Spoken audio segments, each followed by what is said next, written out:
안녕하세요. H원장입니다. 오늘은 밥을 끊지 않고도 먹으면서 살을 뺄 수 있는 음식 3가지에 대해서 알려드리도록 하겠습니다.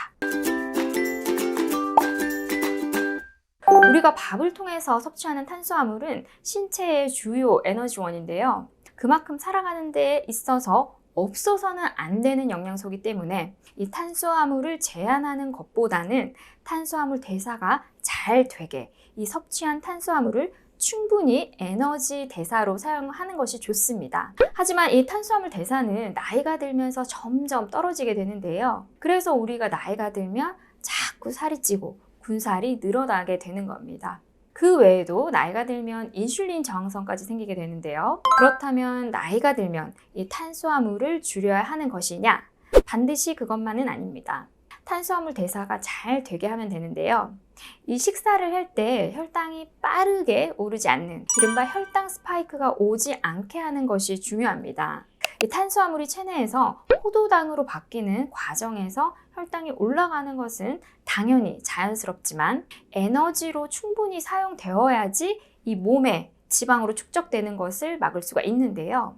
이것이 제대로 안 되는 분들은 먹으면 먹을수록 이 탄수화물이 족족 그대로 내장 지방으로 쌓이게 되는 거죠. 하지만 이런 문제는 작은 습관만으로도 교정을 할 수가 있습니다. 그래서 제가 오늘 소개해드릴 먹으면서도 살을 뺄 수 있는 음식, 그 첫 번째는 바로 녹색 채소입니다.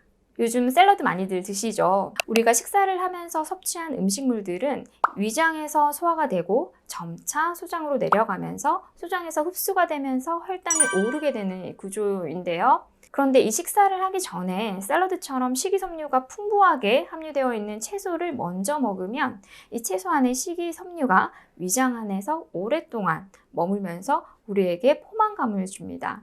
그래서 채소를 먹지 않을 때보다 밥을 과식하지 않게 되고 또 혈당도 그만큼 천천히 오르기 때문에 밥을 먹기 전에 채소를 먼저 먹어주는 것이 좋습니다. 채소 중에서도 다이어트에 도움이 되는 대표적인 채소가 바로 파프리카인데요. 이 파프리카는 섬유질이 굉장히 풍부하고 혈당 지수가 15로 상당히 낮습니다. 씹으면 살짝 단맛이 나기 때문에 그냥 먹어도 생각보다 맛있게 드실 수 있는데요. 그래서 식사하기 전에 이 파프리카 반 개 정도만 드셔도 혈당을 낮추는데 많은 도움을 받을 수가 있습니다. 먹으면서 살을 뺄 수 있는 음식 두 번째는 나또입니다. 이 나또는 발효식품이죠. 우리나라의 청국장과 비슷한데 이 청국장에는 염분이 있지만 나또는 염분이 따로 첨가되지 않은 저염식품입니다. 실제로 일본도 쌀 문화권이기 때문에 탄수화물의 섭취량이 많아서 이 나또와 혈당 간의 상관관계에 대해서 연구를 한 결과가 있을 정도인데요. 이 나또에는 혈당 수치를 낮추는 펙틴과 인슐린 분비에 도움을 주는 레시틴이 다량으로 함유가 되어 있습니다.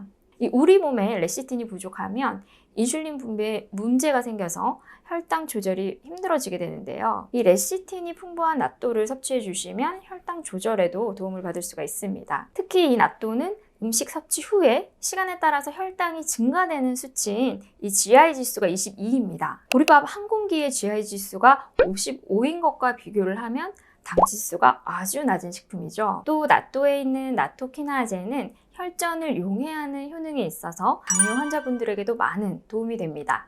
먹으면서 살을 뺄 수 있는 음식 마지막 세 번째는 사과입니다. 사과에 식이섬유가 풍부하다는 사실은 모두 잘 알고 계시죠?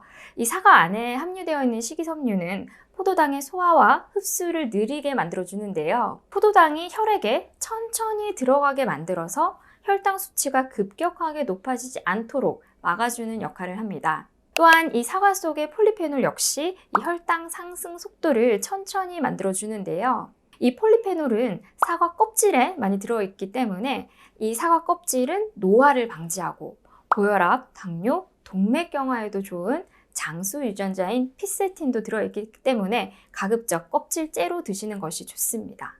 그 외에도 사과 속에는 플로리진, 케르세틴, 클로르겐산과 같은 여러 가지 항산화 성분들이 들어있는데요. 이런 항산화 성분들은 여러 만성질환을 예방하는 데도 도움이 될 수 있기 때문에 대신 식후에 드시는 것은 소화를 방해할 수 있어서 식전에 하루 한 알 정도 적당하게 드시는 것이 좋겠습니다. 이번 시간에는 똑같이 밥을 먹어도 살이 찌지 않는, 같이 먹으면 살을 뺄 수 있는 음식에 대해서 알아보았는데요. 오늘 내용이 도움이 되셨다면 구독과 좋아요 부탁드리겠습니다. H원장이었습니다. 감사합니다.